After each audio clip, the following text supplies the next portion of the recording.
আসসালামু আলাইকুম ওয়া রাহমাতুল্লাহ। আমি যে আয়াতের অংশ বিশেষটুকু তেলাওয়াত করেছি তার ব্যাখ্যা, তার বিশ্লেষণ, তার তর্জমা করার মতো আমার সেই যোগ্যতা নেই। আমি নিজেকে মনে করি আমি আসলে ওয়াইজও নই, বক্তাও নই।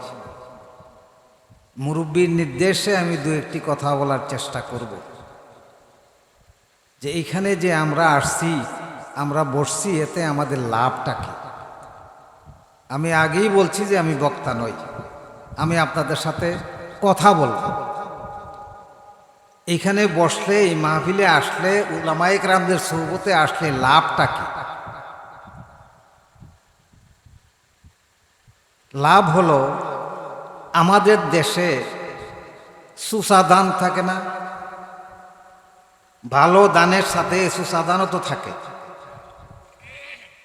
যদি শালডি ধান যেটাকে বলে, ভালো ধান যেটাকে বলে, সেটা থেকে যদি সুসাগুলি আলাদা হয়ে যায়, আগে তো পাতিল কেনার জন্য আইসা নিত মানুষ, এখন তো তাও নেন।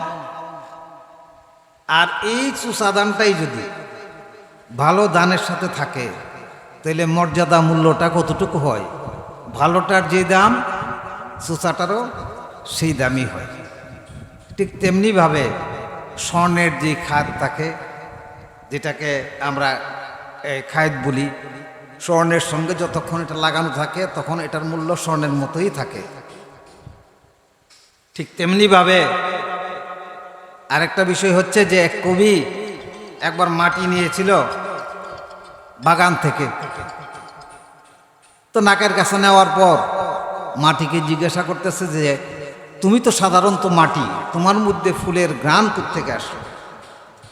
সে বলল যে আসলে আমি মাটি, কিন্তু আমার মধ্যে ঘ্রাণ আসছে, আমি কিছুদিন ফুল বাগানে ছিলাম, ফুলের পাপড়িগুলি আমার উপরে পড়েছে, কিছুদিন ফুলের সংস্পর্শে ছিলাম, সেই জন্য আমার মধ্যে ফুলের ঘ্রাণ আসছে।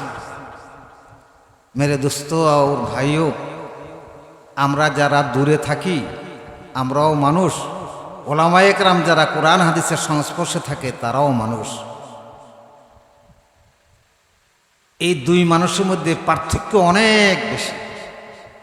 কিন্তু যদি আমরা সাধারণ মানুষ এ সমস্ত মাহফিলে এসে, এ সমস্ত ওলামায়ে কেরামদের সোহবতে বসে কিছু আলোচনা শুনি, তাদের সাথে সুসম্পর্ক রাখি, এই যে দেবগ্রাম মাদ্রাসা এবং মহিউসুন্নাহ মাদ্রাসা আছে, এ সমস্ত মাদ্রাসার সাথে যদি আমরা সুসম্পর্ক রাখি, তাদের কাছাকাছি যদি যাই, তাহলে আল্লাহ পাকের দরবারে সেই সুসাদানের যেমন ভালো দানের সাথে থাকার কারণে মর্যাদা বেড়ে যায়, যেমনিভাবে মাটির মধ্যে ফুলের সংস্পর্শ থাকার কারণে ফুলের ঘ্রাণ আসে, ঠিক তেমনিভাবে আল্লাহর দরবারে এ সমস্ত ওলামায়ে কেরামদের সোহবতে যদি আমরা থাকি, তাহলে আল্লাহ পাকের দরবারে আমাদের মর্যাদাও বেড়ে যাবে।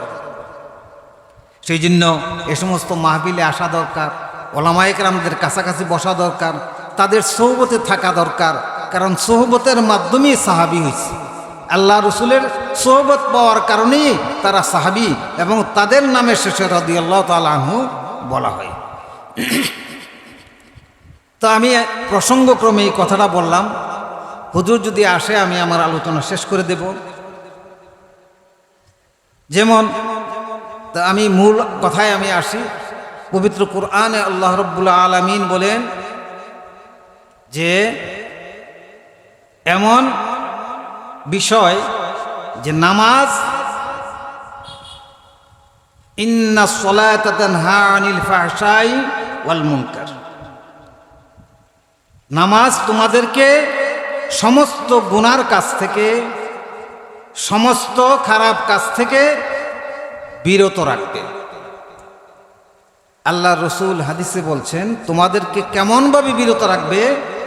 যে যুদ্ধের ময়দানে তলোয়ার দ্বারা যদি আঘাত করা হয়, যেমনিভাবে ঢাল দ্বারা আত্মরক্ষা করা হয়, নামাজ তোমাকে সেইভাবে সমস্ত পাপ কাজ থেকে, সমস্ত গুনাহ থেকে, সমস্ত অন্যায় কাজ থেকে, সমস্ত জুলুম থেকে, অবিচার থেকে, মাখলুকের প্রতি অবিচার থেকে তোমাকে আল্লাহ পাক সেইভাবে হেফাজত করবে। কিন্তু দুর্ভাগ্য,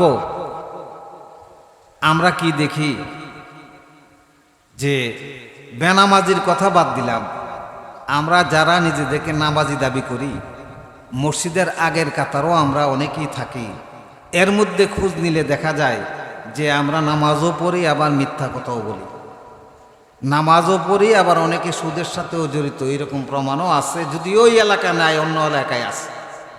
নামাজও পড়ি, খেতের লাইলও টিপি, নামাজও পড়ি আবার মাপে কম দেই, নামাজও পড়ি আবার ঘুষও খাই। আল্লাহ বলছেন নামাজ তোমাকে সমস্ত গুনার কাজ থেকে, ফাহেসা কাজ থেকে বিরত রাখবে। এখন নামাজ পড়ার পরেও আমরা যদি সেই কাজগুলি থেকে আমরা বিরত না হইতে পারি, তাইলে বোঝা গেল যে বলতে হয় এভাবে যে নাউজুবিল্লাহ, আল্লাহ কি মিথ্যা কথা বলছে? না, আল্লাহ তো সত্যি বলছে, কোরআনের সেই আয়াত সত্যি, কিন্তু আসলে আমার নামাজই হচ্ছে না। কারণ না হওয়ার কারণ আছে, নামাজ না হওয়ার কারণ আছে। সেই কারণটা হচ্ছে মুসলমানের জন্য, মুসলমান হওয়ার জন্য দুইটা শর্ত। একটা হচ্ছে লা ইলাহা ইল্লাল্লাহ, আর একটা হচ্ছে মুহাম্মাদুর রাসূলুল্লাহ।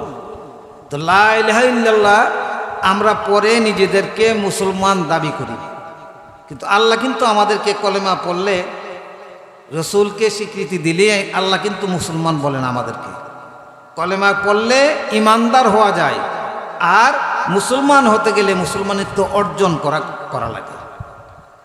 এখন লা ইলাহা ইল্লাল্লাহর অর্থ হচ্ছে আমরা যেটা জানি, যতটুকু পারি, যতটুকু বুঝি, সেটা হচ্ছে যে আল্লাহ ছাড়া কোনো মাবুদ নাই, এতটুকুই। কিন্তু আল্লাহ ছাড়া কোনো ইলাহা নাই, আল্লাহ ছাড়া কোনো আইনদাতা নাই, আল্লাহ ছাড়া কোনো বিধানদাতা নাই, আল্লাহ ছাড়া কোনো রিজিকদাতা নাই, আল্লাহ ছাড়া কোনো পালনেওয়ালা নাই। অর্থাৎ এরকমভাবে ঠিক 40টা ব্যাখ্যা আছে লা ইলাহা ইল্লাল্লাহ। সমস্ত ব্যাখ্যাগুলি, সমস্ত বিষয়গুলিকে যদি আমরা মনে প্রাণে উপলব্ধি করে বিশ্বাস করি, তাইলে আমি ইমানদার। সবগুলি মানলে, শর্ত মানলে আমরা ইমানদার। এখন তো আমরা কি দেখি যে লা ইলাহা ইল্লাল্লাহ পড়ি ঠিক, আল্লাহ ছাড়া কোনো মাবুদ নাই, এতটুকুই বুঝি। এরপরে আমরা মনে করি যে আমাদেরকে যদি, আমরা যদি এমুকের বিরুদ্ধে যাই, আমরা যদি আমেরিকার বিরুদ্ধে যাই, আমরা যদি রাশিয়ার বিরুদ্ধে যাই, আমরা যদি ভারতের বিরুদ্ধে যাই, তা আমাদেরকে পানিতে মারবে, ভাতে মারবে, না খেয়ে মরতে হবে। তাইলে আল্লাহ যে পালনেওয়ালা, আল্লাহ যে রিজিকদাতা, আল্লাহ যে আইনদাতা, এই সমস্তগুলি কি কলেমার শর্ত পূরণ হয় এর দ্বারা? তাইলে আমাদের ইমানের মধ্যে ঘাটতি আছে, সেই জন্য আমরা নামাজি হচ্ছে না। সেই জন্য আমাদেরকে পরিপূর্ণ ইমানদার হতে হবে। আল্লাহ তো কোরআনে নিজেই বলছেন যে ইয়া আইয়ুহাল্লাযীনা আমানুত্তাকুল্লাহা হাক্কা তুকাতিহি ওয়া লা তামুতুন্না ইল্লা ওয়া আনতুম মুসলিমুন। হে ইমানদাররা, তোমরা মুসলমান না হয়ে কবরে এসো না। কারণ এখানে কাফেরকে বলে নাই, মুশরিককে বলে নাই, কোনো অন্য কোনো ধর্মের অনুসারীকে বলে নাই, ইমানদারকে বলছে মুসলমান হইয়া কবরে আসার জন্য। তাইলে কি বোঝা গেল যে ইমানদার এক জিনিস, মুসলমান আরেক জিনিস। আমাদেরকে ইমান আনতে হবে পরিপূর্ণ শর্তগুলি মেনে, আর মুসলমানিত্ব অর্জন করতে হবে রসুলের পরিপূর্ণ জিন্দিগির তরিকাগুলি অনুসরণের মাধ্যমে, যেইভাবে সাহাবায়ে কেরাম অনুসরণ করছে। আমি আর আপনাদের সামনে খুব বেশি কথা বলবো না, কারণ আমি তো ওয়াজ না, আমি আপনাদের সাথে কথা বলতেছিলাম। হুজুর চলে আসছেন, বসে আছেন, আমি যদি কথা বলি এটা বেয়াদবি হয়। আপনারা ওনাদের কাছ থেকে মূল্যবান বয়ান শুনবেন। আল্লাহ পাক যদি কখনো সুযোগ দেয়, আপনাদের সাথে ম্যান টু ম্যান একেবারে কাছাকাছি বসে ইনশাআল্লাহ আমরা মত বিনিময় করব, কথা বলব, দিন শিখব। আল্লাহ পাক আমাদের সকলকে আজকে যে আলোচনাগুলি হয়েছে এবং হবে, সেইগুলির উপরে আমল করার তৌফিক দান করুক। আসসালামু আলাইকুম রাহমাতুল্লাহ। আলহামদুলিল্লাহ, হযরত স্বল্প সময়ের মধ্যে গুরুত্বপূর্ণ আলোচনা করেছেন। আল্লাহ পাক আমাদের সবাইকে হযরতের এই আলোচনার উপর আমল করার তৌফিক দান করুন, সকলে বলি আমিন। সম্মানিত উপস্থিতি, আমাদের আজকে